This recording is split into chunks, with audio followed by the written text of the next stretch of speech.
Everybody, welcome back to Cosmic Life Astrology and happy holidays to all of you.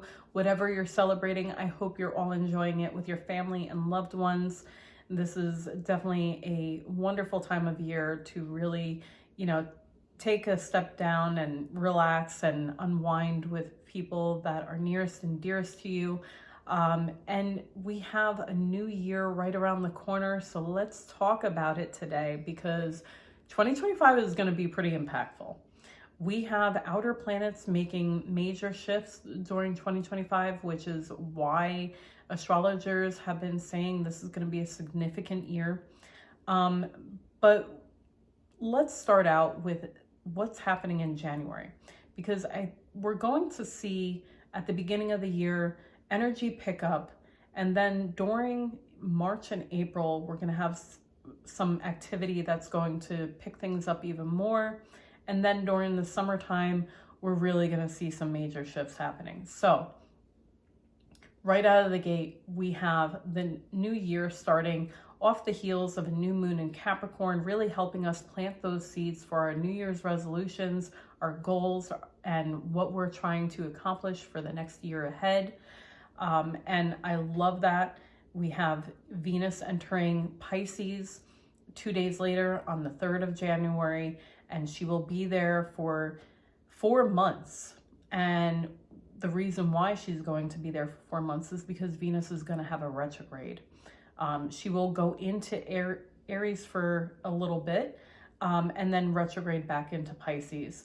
And so during Venus and Pisces transits, she's exalted, she's strong, she's helping us be compassionate and understanding and empathetic, but she's also envisioning, what she desires and what she finds beautiful in her life, what you want to create, for your life, and really tap into, the positive side of having visions for ourselves, right? The positive side of setting goals for yourself.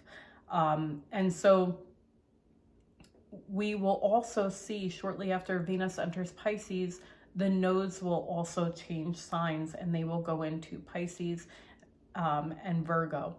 And so this is especially good because while Venus is dreaming up all these things that she wants for herself and is envisioning for the year ahead and even beyond, we have the North Node in Pisces helping her to focus on those visions and dreams, but also the South Node in Virgo is going to help ground that energy so we don't get carried away in fantasy and illusion, right?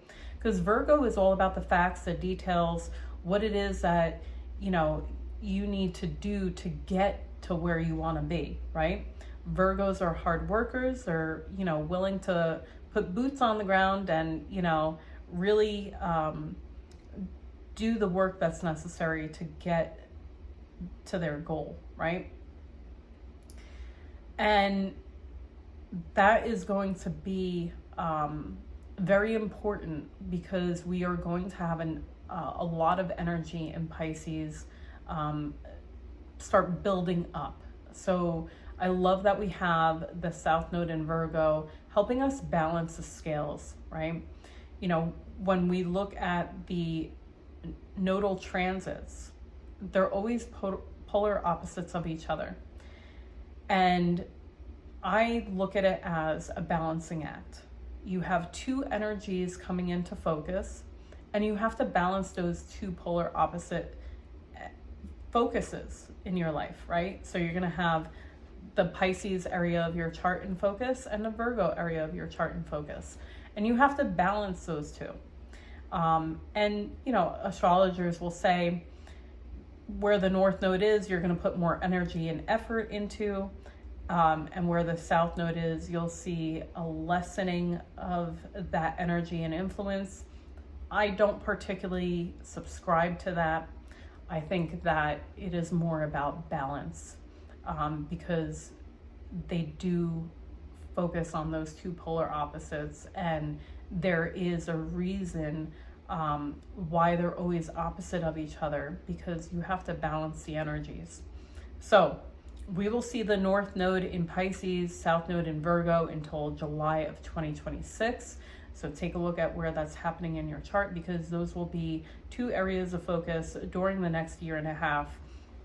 The last time we saw the nodes in Pisces and Virgo was July of 2006 through December of 2007. So you may see some similarities to what transpired during that time and what will be happening during the next year and a half.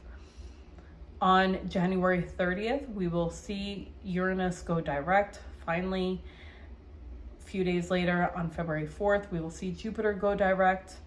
February 23rd, Mars will go direct. And then we have a very significant March, because we, right after we see the last outer planets go direct, then we have a shift with the personal planets.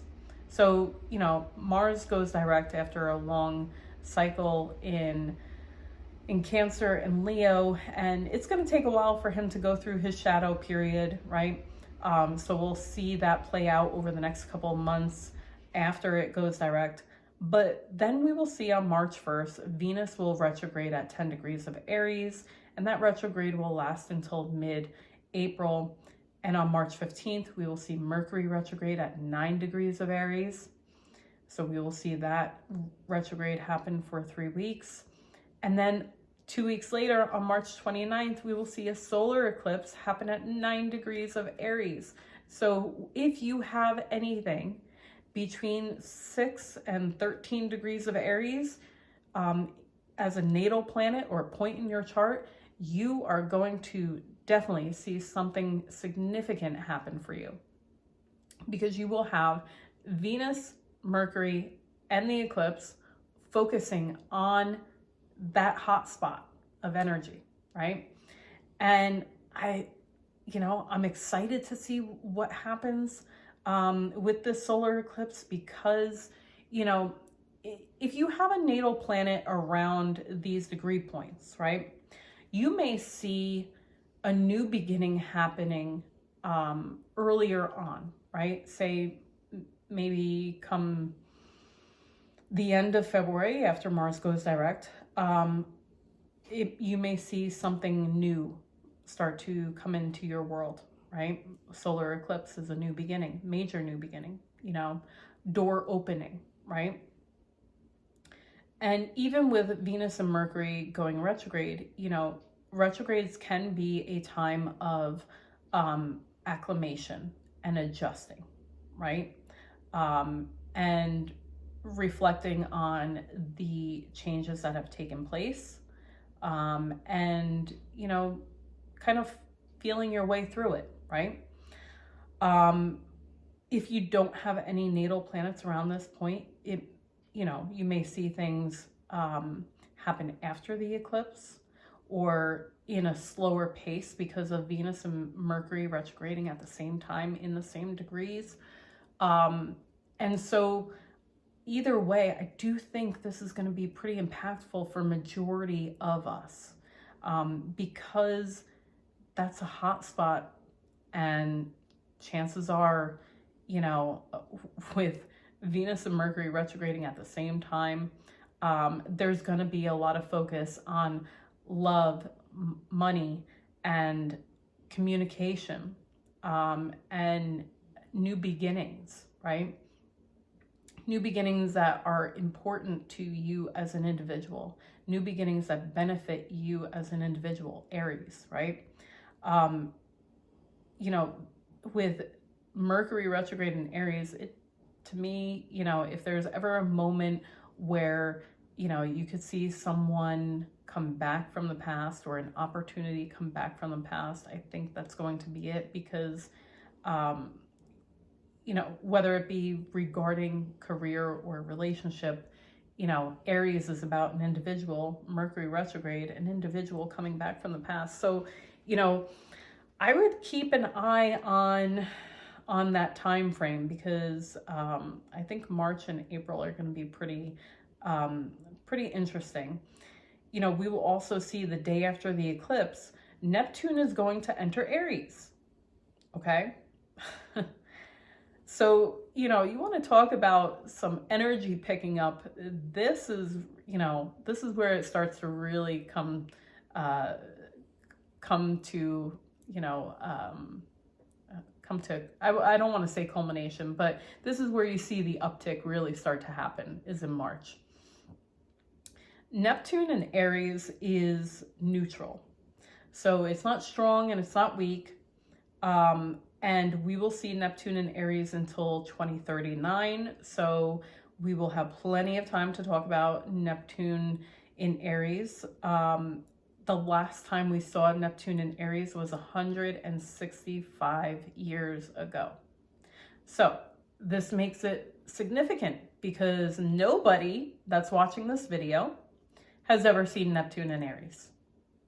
So this is a significant transit right out of the gate in March.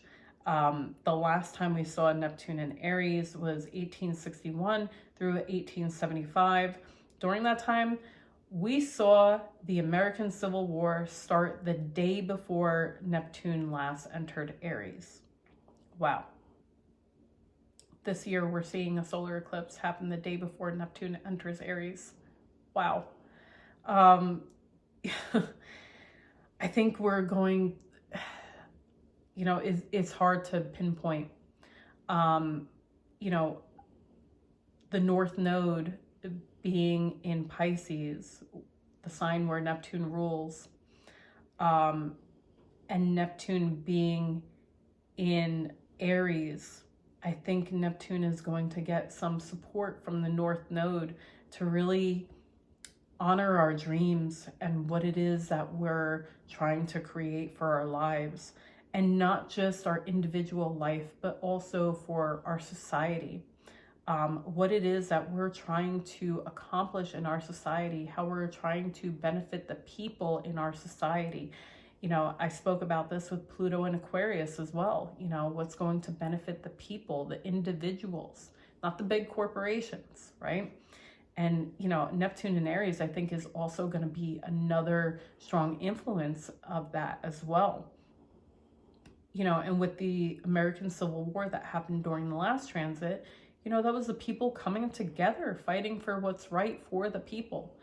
And so I think we're going to see some significant things happening collectively for us during the next 14 years. But I do feel like Neptune entering Aries, we're going to see a lot of strong influence happening for the next year and a half, especially in the beginning of the transit, because North Node is in Neptune's home turf, and so I think that's going to really kind of bolster that focus on our dreams and our visions. And also, I want to note, when Neptune enters Aries, essentially we're looking at Saturn, Venus retrograde, Mercury retrograde, the North Node, and Neptune all basically hanging out with each other, conjuncting, or a few degrees within each other, okay? And that is going to be a pileup that starts to, you see it building up over March, as Venus is in Pisces and Mercury's in Pisces, both moving towards Aries, and when they retrograde, they'll go back into Pisces. And so we're going to have this Neptune Pisces influence really strong when we see all this energy kind of really coming together, and maybe it's symbolic of everyone coming together as a whole. We got an interesting spring ahead of us. And then we have on April 12th, we have a lunar eclipse at 23 degrees of Virgo. So we're closing out something that we may have been working on, maybe a goal that we had, or, this could be a chapter relating to your home life, because Virgo is about the hearth and home. It could be related to work as well. And this could also be, in correlation to, you know, Virgo is ruled by Mercury. So, you know, there could be, you know, something that you've been working out the details on that finally closes out when we have a lunar eclipse in Virgo.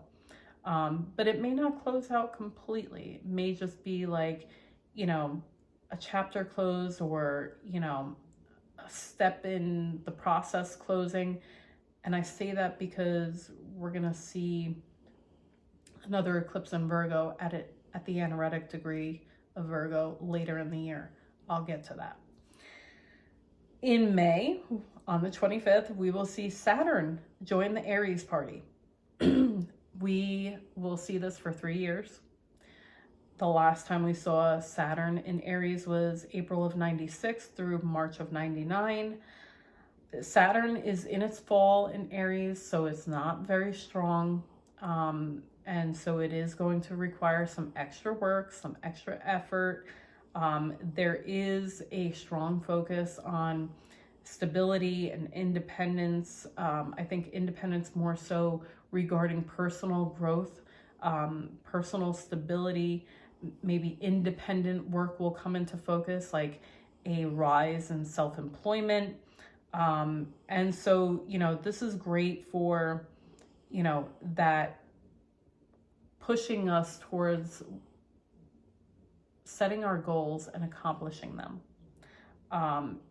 And, you know, when Saturn was in Pisces for the past few years, we saw us, you know, tuning into, you know, the subconscious and what it is we're trying to envision, and deciphering, you know, if our visions can be real. And so now that Saturn is going into Aries, we're making things real and tangible. We've done enough of that, you know, internal, subconscious, creative, you know, visionary work. And now, you know, with Saturn and Aries, I think we're really going to take charge and tap into our inner authority. Okay. Then on June 10th, we will see Jupiter enter Cancer. Jupiter is exalted in Cancer. Thank God, because we need a planet that is transiting into a sign where it's strong. You know, we had Venus earlier in the year in Pisces, where she's strong. Now we have the other benefic going into a sign where he's strong. Jupiter being in Cancer, the last time we saw this was June of 2013 through July 2014. Prior to that, we saw it in July of 2001 through August of 2002. So take a look, you know, and think back to what was transpiring during the past two Jupiter and Cancer cycles, because you'll see a common theme taking place during Jupiter's transit into Cancer. And, you know, with Cancer, there's a lot of focus on home and family and nurturing roles, and, you know, what's going to benefit children, you know, so there may be some opportunistic changes and developments regarding children's education, and also, you know, like assistance with families and support for maybe children's mental health, because we do see mental health as a crisis. And it could be mental health support overall for our society, not just children, but adults too. We could see the housing market have a positive turnaround. I do think there is opportunity to expand families in some way when we're talking about Jupiter, an expansive planet in the sign of home and family. You could be buying a bigger house, or, you know, moving into a larger home of some sort. Maybe investing in property. Things of that nature may come up during Jupiter's year-long transit in Cancer. For me personally, I'm a little I'm a little scared about one factor with this, because for me, this falls in my first and second house. The last time that Jupiter was in Cancer in 2013 through 14, I got pregnant with my second son, gained 50 pounds during that pregnancy, which is a lot for a 5'3" woman. And so it took a long time to lose that weight. But you know, my son was born in May of 2014. So I did have another person come into my life. It was expanding my home and family life, right? Also expanded my body for a time being. And prior to that, the Jupiter in Cancer transit during 2001 to 2002, I was starting and finishing my senior year of high school, up-leveling my education, but also I had met my high school sweetheart and eventually married him, even though, you know, he's now my ex-husband, but that was an expansion of my family life by getting married, or meeting the man that I would marry. And so, you know, this is why I say, take a look at the past. I say this in probably every video. Take a look at the past transit, because you'll see, you know, astrology is all about cycles.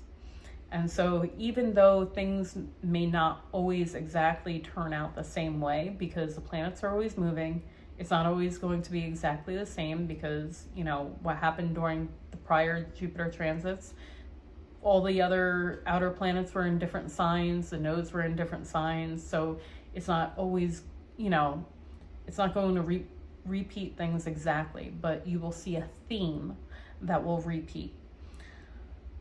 I digress. Then in July, we will see Uranus enter Gemini, and we have not seen this in 80 some odd years. Uranus has a 7-year long transit, so, you know, while it's been in Taurus for the past 7 years, we've seen slow changes. Taurus is grounded and does not move very easily. They're stubborn, and so we may have been resistant during changes during the past 7 years. We may have been slow to implement changes in our life. We may have seen progress happen slowly in our life. But when Uranus goes into Gemini, that will all change, because Gemini is an air sign. And so Geminis just go with the flow, okay? We may see two things changing at once while Uranus is in Gemini, you know? We may see you go from one opposite end to the other. Now, because Gemini is a sign of the twins, nobody said that the twins were identical. And that's why I say you may see, like, you change something where it goes from one opposite to the other, because twins can be polar opposites of each other.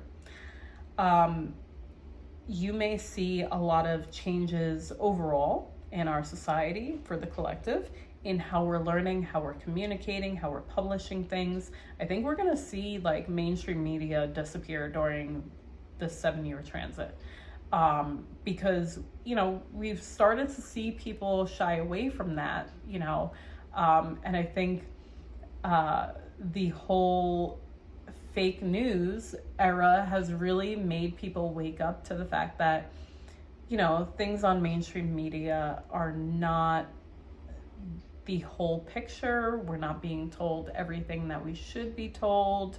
And whatever side of the fence you're on, I think we can all agree that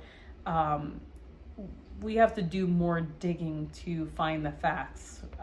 And so I think with Uranus going into Gemini, people are going to get tired of mainstream media, and eventually it'll phase out, and we'll really see more platforms that are independently run and based, really take a more influential stance in our society, where, you know, people want to hear people talk about the facts, the cold hard facts. We want to know the truth, and we want to be told not what someone is being paid to tell you, but we want to be told the reality of the situation, right?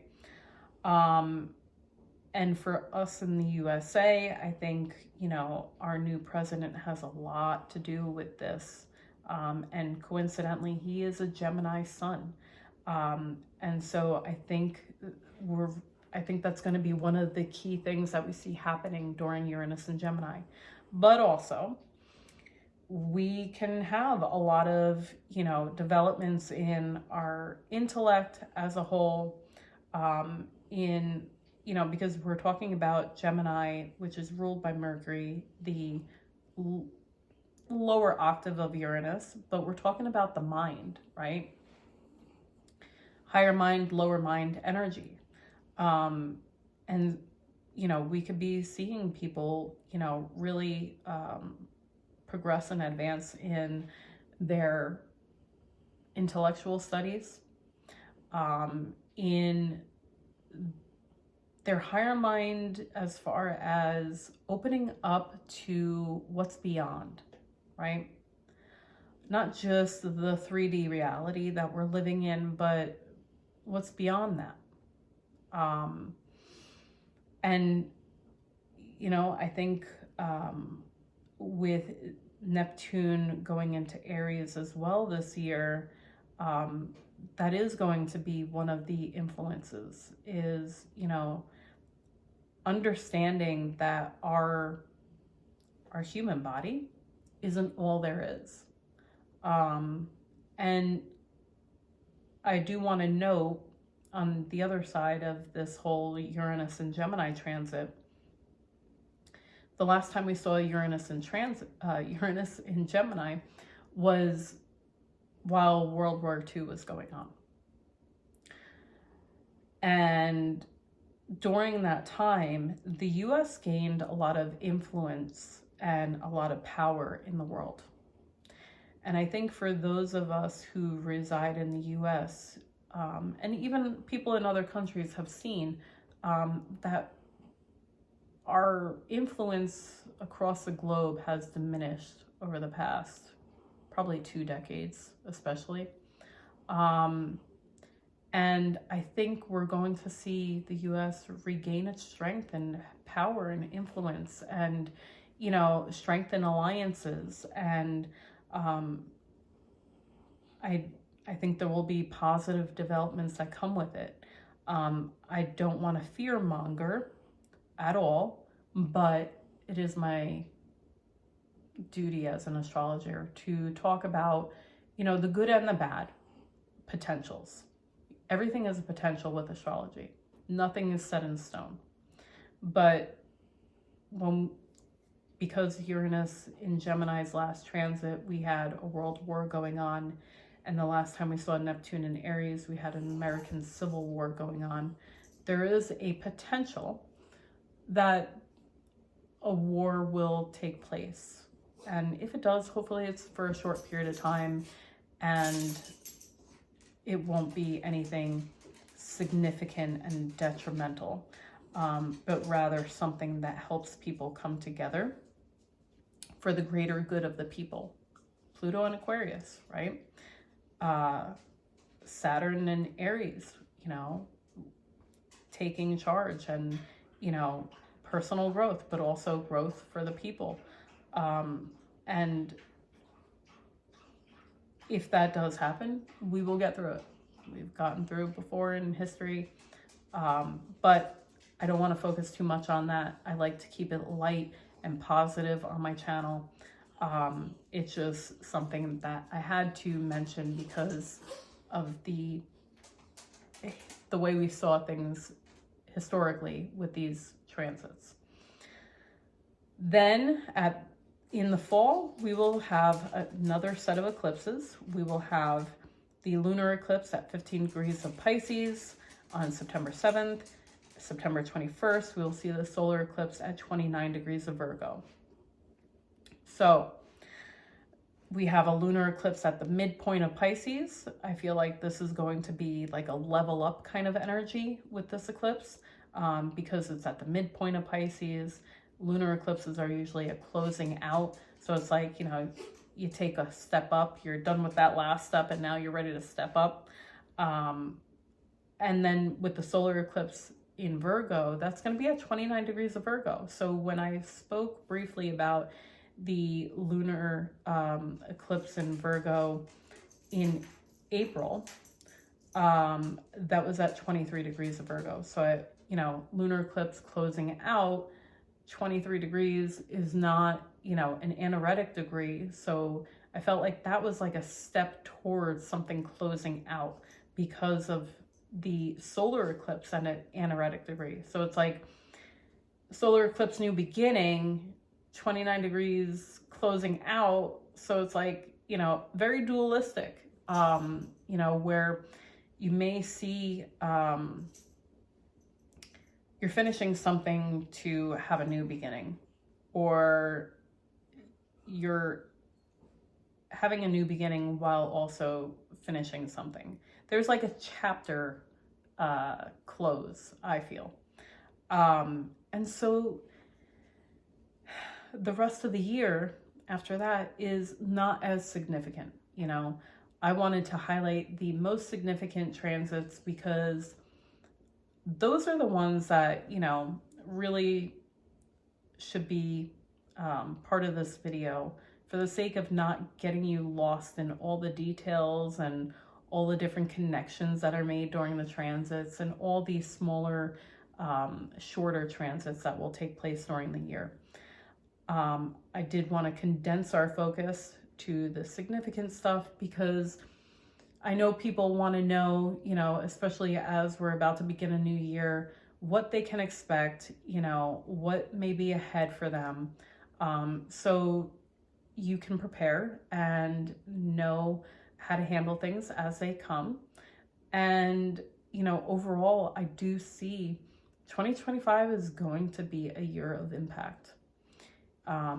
We have outer planets changing signs for the first time in a long time, being in the signs that they're moving into.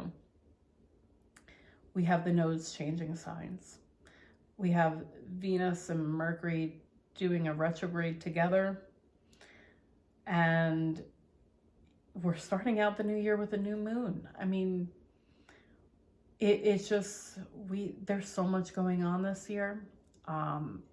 So many rare transits that are happening. And I think we're going to see some major shifts in our lives individually, in our society. And I think it's something that we all have been waiting for. That's my feeling, is that whatever transpires in 2025, 2024 has been a year of, making changes, but it's slow and steady changes because Uranus has been in Taurus.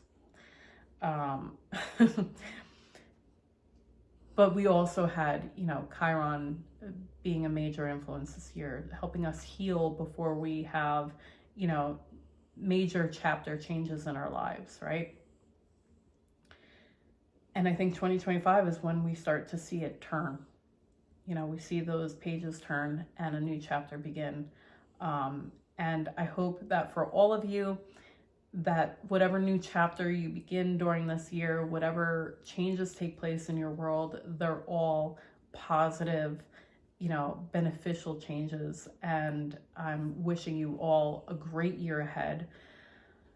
I hope this video helped you understand what to expect. If you're not already subscribed to my channel and you enjoyed this video, hit that subscribe button. Help me grow my channel so I can continue to make more videos, grow my channel, and hopefully one day do this full time. Hello, Saturn in Aries, self-employment possibilities. I don't know.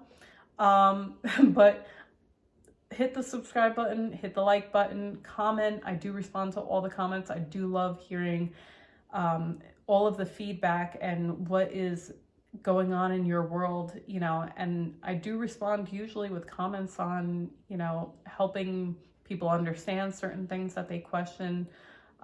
So I love to keep it interactive here. So join the community and help us all come together and have a community where we can all learn from each other and enjoy astrology together. And stay tuned for the next video, which I will be making on the new moon in Capricorn. Obviously, it's not going to be as long as this one, but it will be coming probably within the next day or so. So have a great year. Have a great night. Enjoy the holidays. I'll be back. Take care, everyone.